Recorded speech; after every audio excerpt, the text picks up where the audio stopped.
welcome to the GENXYZ podcast. I'm Micah, Gavin, and Matt.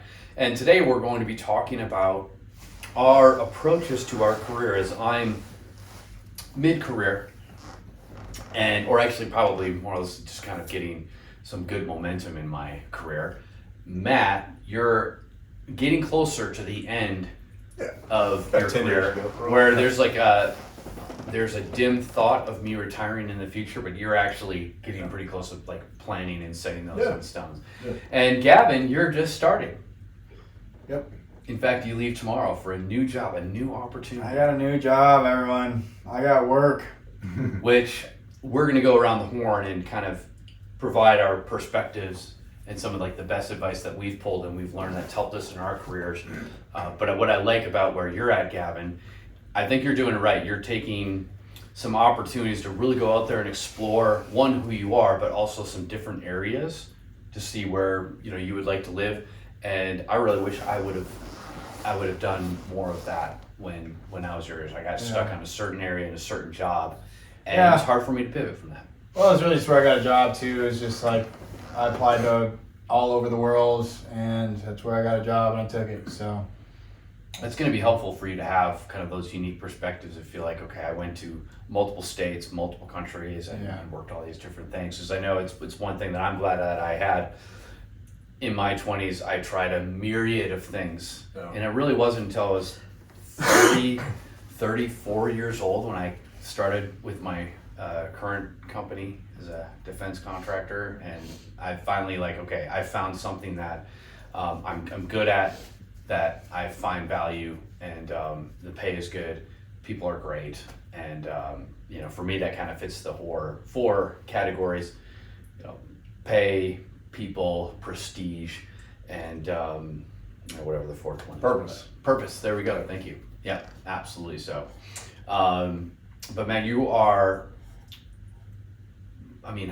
you've been a network engineer for how many years? Oh, I got into IT in maybe 1999. So yeah, for a long time. I've been doing IT for 25. Gavin, how old were you in 1999?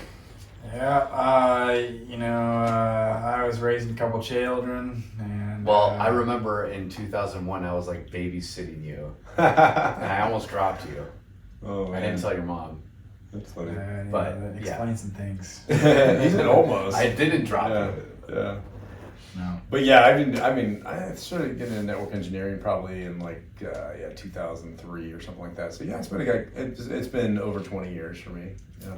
Yeah, you're obviously really skilled and talented at what you do, and I think it's a lot people underestimate how difficult it is to get where you need to be. Because in my thing, it's it's gonna be.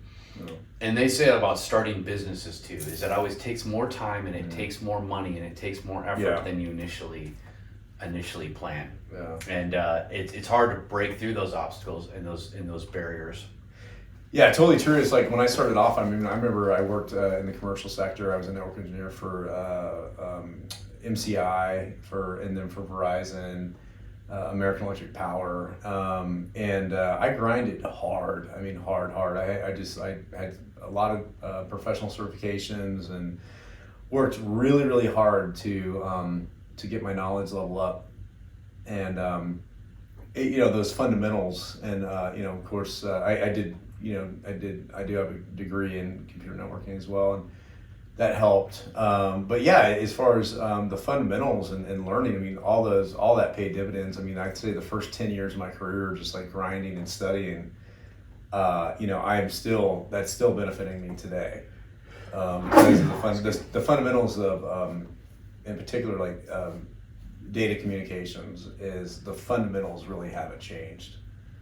So, there's lots of new technology, but, as long as you have the fundamentals, you have the ability to study, For me now, though, there has been some rather fundamental changes in network engineering as we move into these cloud environments and virtualization. So virtualization and a cloud infrastructure are fairly radically different than what I've dealt with in the past. So most most guys like me that have been doing network engineering in particular for a long time, we're having to we're in a point in our careers where we have to kind of have to do an educational refresh. Yeah. We have to actually kind of become coders, and because everything now is moving towards what they call SDN, software defined networking, which is we're taking what used to be actual hard appliances and actually virtualizing those. And so that's all in code now. Yeah, it's like this huge digital infrastructure. Yeah, in addition to it being code, it actually resides on the physical servers are actually often data centers that are owned by Amazon or Microsoft. And so this is a pretty radical departure from classical network engineering. Yeah, it was throwing our program for quite the loop. It's a big adjustment, and it's turned out to be, again, more challenging, takes longer, and it costs more than we initially thought. Mm-hmm. Which I think is just the theme, is just to stick with it. Man, 'cause you kind of think oh, this is gonna be so easy, and you can even say starting this podcast, we'll just throw it out there and see what happens, and it's but I really think it's really fun. Like the whole journey is really fun. That's one thing that I've learned from the first day. Like I started with the Army, or first day I started with, I really enjoyed it. Yeah. And even from being a beginner to now more advanced, the process was really really enjoyable. Yeah. But I think there's also I fell into the trap of I need to find something that I love, and I kind of prioritize the fun factor and stuck with some things that I really wasn't good at, and then switch but if I did what I was good at, I would actually enjoy doing it a little bit more versus trying the things that I was I love doing this, but I'm not the best at it. Yeah. And your love for it, it kind of kept me driving down a path that was not as successful as the path I'm on now. Okay. And I'm just kind of in retrospect, oh, actually, you know what? I found something that I was good at. Maybe I didn't necessarily love it. Yeah.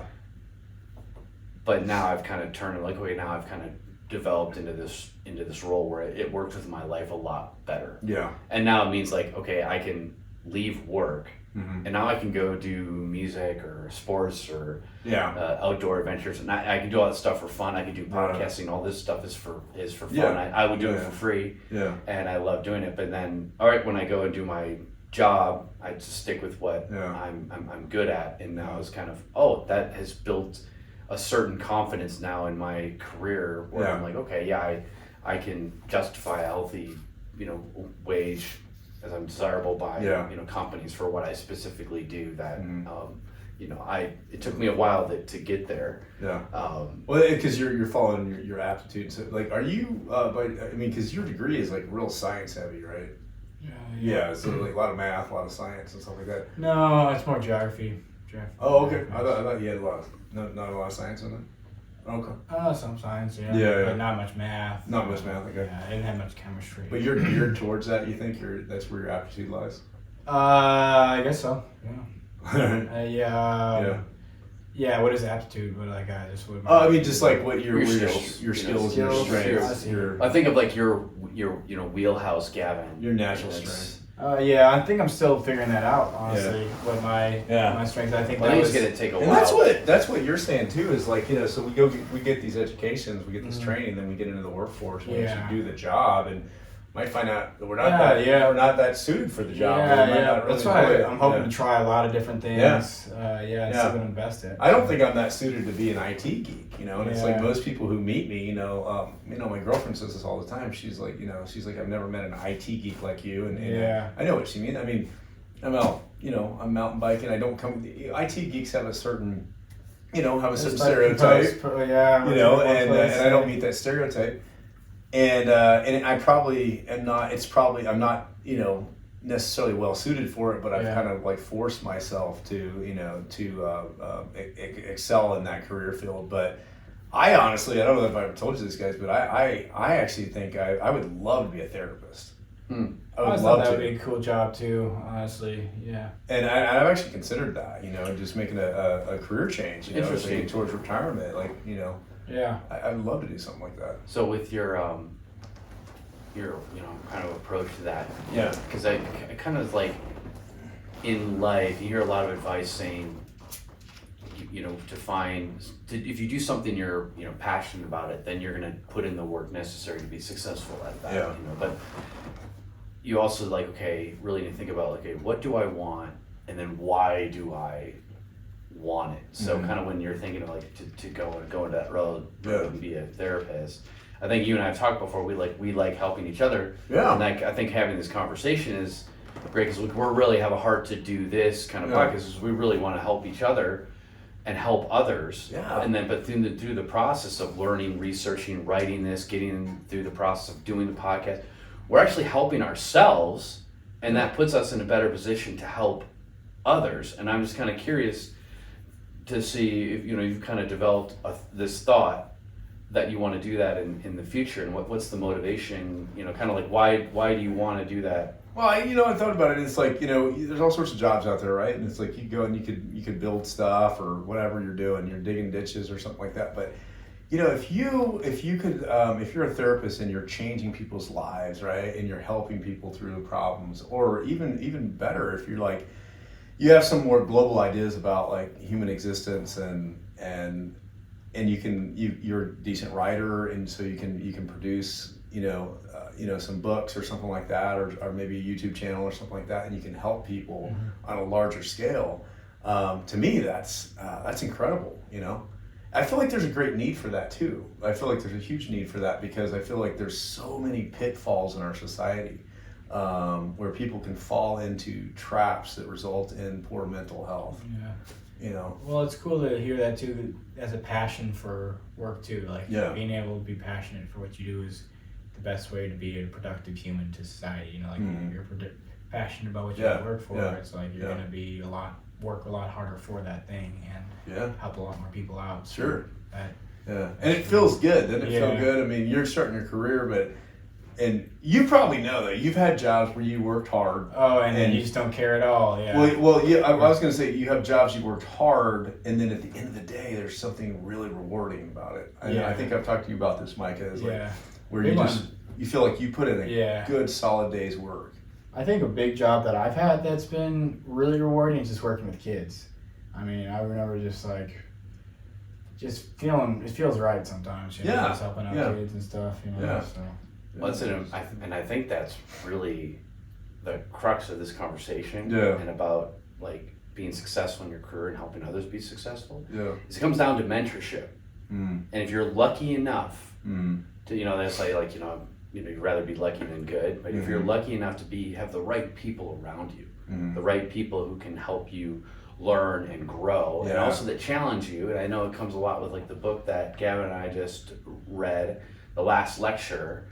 And I've read that book too. Wonderful book. Yeah, perfect. So we could have had you on the podcast. We'll keep doing that because I think it's important to. I look forward to doing maybe future iterations because I think it's just. I love the way that Randy Pouch looked at. He was trying to mentor his kids, even though he wasn't going to be around to see them grow up. And I think that's such a high charge. It's like the highest calling. Now that I get my point in my military career, I'm a senior military officer, and my heart and my desire, as I'm doing now as a kid, as an assistant professor of military science at the university, is mentoring young cadets. So I've gone on all these deployments where I'm like, okay, I've been a lieutenant, been a captain, now I'm a major, looking to make lieutenant colonel potentially in the future. I wanted to take this chance to go back to the classroom because that would be you want to be a therapist. I want to be a teacher someday. Like a college professor. And I think you had a great experience teaching kids. Camp counselor or something. Camp counselor. And I think the root of that is being able to help others and being a mentor to them. And I that was so motivating to me, having a young cadet who came up and wanted to ask for my advice, wanted to ask for a question. And I had a great conversation. It was so rewarding. Well, I think it's just a easy physical way to see your work, the benefit of your work, seeing the actual physical thing from another person, seeing it change their life. Instead of working hard at a desk or doing something, you don't know what you're really changing a lot of the time or as much. I think that's through physical people. Working with physical people, I think it's easy to find. Well, I think that's the environment that you thrive off, that you enjoy. Yeah, and that's what I'd like a little more in my work, because I don't. It's not like a little more customer service. Work with individual people. Yeah, definitely. So, yeah, I think. Yeah, I'm lucky enough to have a job where I have a great boss, and and he gives me a lot of anonymity, and I think that's also really important too. I mean, I've had jobs before where I just was grinding. I had bad bosses, and I've been lucky to have a lot of really good bosses. Yeah, though. seems like seems like you got some good folks too at your work. At least friends with. I mean, I know. Yeah. It comes down to like I look at like the 4 Ps. A mentor gave me that when I was like trying to look at I started with my company, and I spent like actually almost 3 years determining where I actually wanted to go in the company in the future. And then I got that role, and I really feel like, I was like, wow, I'm like purpose built for this role, which is great. It's a role actually on paper I don't even qualify for, but you're actually the right person for this role, which is fun. But what helped me align was looking at was the four P's. So obviously pay, and it needs to be you need to feel like the wage is fair. If you're in a job where you feel like, okay, I am overworked and underpaid, I'd be like, that's a bad factor. Right. I love what you said about people, both subordinates and your leadership and the people that you work around. It could be amazing pay, but if the people suck, to me, that's not worth it. And dude, that's a huge thing. I've been in situations where I worked with some shitty people, and man, it just makes your whole life. It's hard because you wake up, Monday morning, I got to go back, and there's that dude in the office that whatever, he's just complaining about something all the time, or you talk to coworkers, it's like they bring you down, and I mean it's 5 out of 7 days of your life. Exactly. So I would leave a job and you have no choice to escape from bad coworkers. And it's huge who you surround yourself with. It's huge, affect your entire life, and you have no choice but to be surrounded by these people. So it's interesting in that factor. It's such an important factor. I think it's becoming a more important factor that people are not willing to put up with a bad environment like that, and the people around it is so key to making it a positive environment. So, but I like where I'm at, because now I would consider most of my coworkers actually like good friends and mentors. So I'm like, wow, I'm in a place where if I need to learn about a specific thing, there's people that they're going to tell me if I'm screwing up, they're going to call me out, and that's going to challenge and make me better. And so that really feeds into the last 2, and those 4 P's I kind of like rack and stack where they were, and now it's like, okay, when you're younger, you're like, I need experience, and then you're like later on in middle point of your career, I'm at the point where okay, this is where I'm going to be now, making the most money. I really need to maximize these years, because once you get older, you don't want to be an old dog learning new tricks and starting over. It's like that momentum is so critical, having a good career, but the last 2 is like, okay, purpose and prestige, and I kind of keep them together, because prestige is really like, are you doing valuable work, and do you feel like you're doing are you in, some people want to be a leader and in front, and I've kind of noticed, especially in my Army Reserve capacity, being what we call an organizational leader, where I'm a member of a staff. An Iron Major is like someone who's supporting, the connective tissue between the commander and like the ground troops. Ground level, again, there's that little disconnect, and running around, nugging out PowerPoints and emails, and it's like, it doesn't look great on paper, and a lot of people don't want to do it, but it's so critical to helping leadership understand, and then also the tactical folks, the ones actually doing the work, to understand, okay, this is why leadership is doing this, and this is and helping them, communicate. So for me, that has aligned to like, okay, that is the purpose that I like, that I am taking a leadership role, even though I am not the vice president, or I'm not the colonel, or I'm like, okay,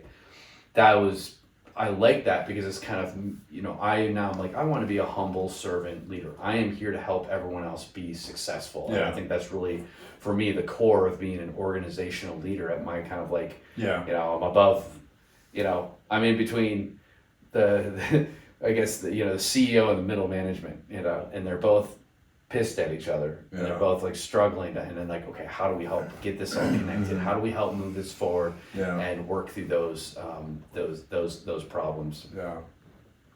Great. Well, I think we can wrap it up here. You guys got anything else to? Well, I guess you have to drive to your new career tomorrow. Yeah. So as you're seeing here, I'm driving away, starting up the workforce. Your new GIS career, right? This is more ecology based, but Ecology. Okay. hopefully it'll shift into GIS. Again, we're talking about work. I'm hoping to get into that more too, and Well, I look forward to hear more about Gavin's adventures.